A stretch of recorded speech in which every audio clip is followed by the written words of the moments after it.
Here is the first strange thing about the 4th of July. It is, arguably, the wrong day. The Continental Congress voted to break away from Britain on July 2nd, 1776. 12 colonies in favor, none against, New York sitting on its hands. That was the moment, the point of no return, the, well, we've done it now, vote. John Adams was so certain July 2nd would live forever that he wrote to his wife Abigail the very next day. He called it, and I quote, the most memorable epocha in the history of America, and predicted it would be celebrated by succeeding generations with pomp and parade, bonfires and illuminations, from one end of this continent to the other. He was right about the party. He missed the date by 2 days, because what actually happened on July 4th was that Congress finished editing the document explaining why they had voted the way they did. So, America's birthday does not celebrate the decision. It celebrates the approval of the press release about the decision. It is the most on-brand origin story a nation has ever had. Now picture the scene everyone knows.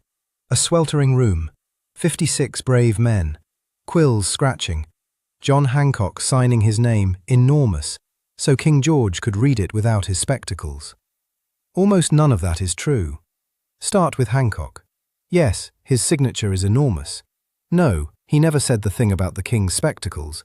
That line was invented decades later, and the signed parchment was never going to be mailed to the king anyway. Hancock signed first, and signed big, because he was the man running the meeting. The signing itself is the bigger myth. Nobody staged a grand ceremony on July 4th. The famous parchment was not even ready yet. Most of the signatures went on starting August 2nd, and a few stragglers signed months after that. Some men who voted for independence never signed at all. Robert Livingston helped draft the thing and never put his name to it. And Matthew Thornton signed a document describing a meeting he had not attended because he did not join Congress until November. Even the painting lies to you. That grand scene on the back of your $2 bill is not a signing. It is the drafting committee handing in their homework on June 28th, and half the men in it were never in the same room at once. When the artist could not find a portrait to work from, he simply painted the man's son instead.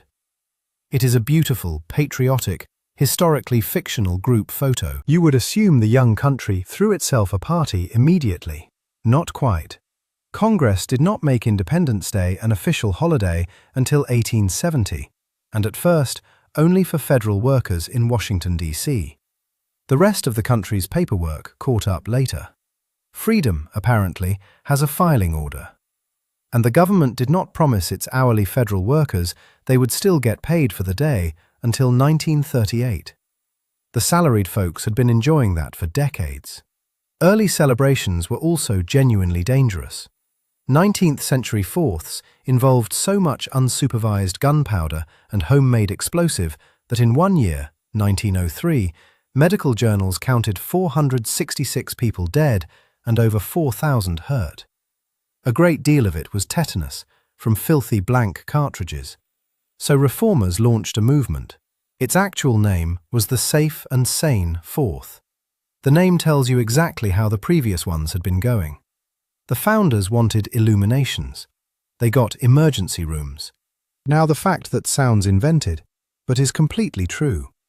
Thomas Jefferson and John Adams both died on the same day, July 4th, 1826, 50 years to the day after the Declaration was adopted.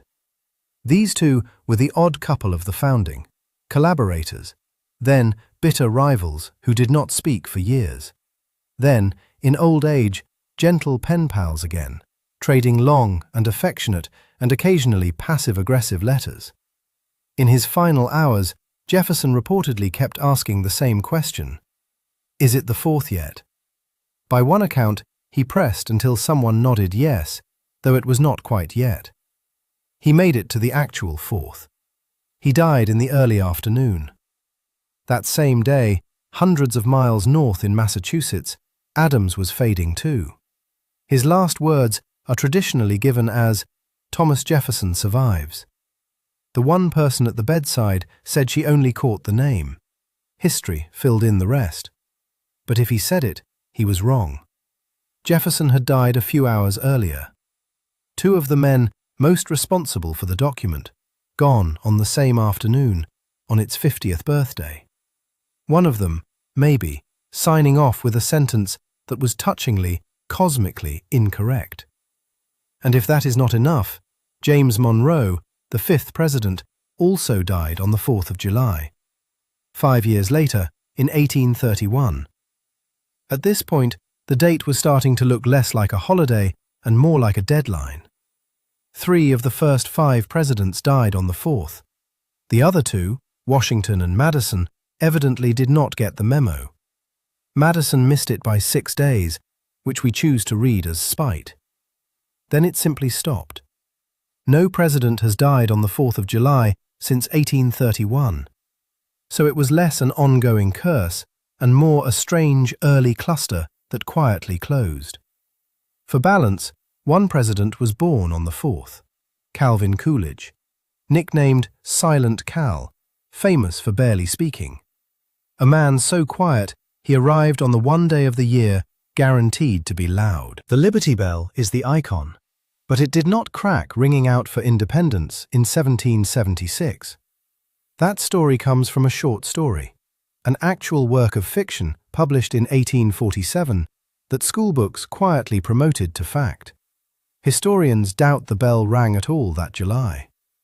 The crack that actually finished it came later, sometime in the early 1800s, and widened over years until the bell gave out for good ringing to celebrate George Washington's birthday. It died celebrating the wrong founding father. Today the 4th means hot dogs. By one estimate, from the trade group that lobbies for hot dogs, Americans eat about 150 million of them on this single day. It means a contest where the record is 76 hot dogs, with buns, in 10 minutes, which for the rest of us would be a medical event. It means small towns firing artillery over lakes, and grocery store cake decorated to look like the flag, which, honestly, would probably delight John Adams. He wanted pomp, parade, bonfires, and illuminations from one end of the continent to the other. He got every bit of it.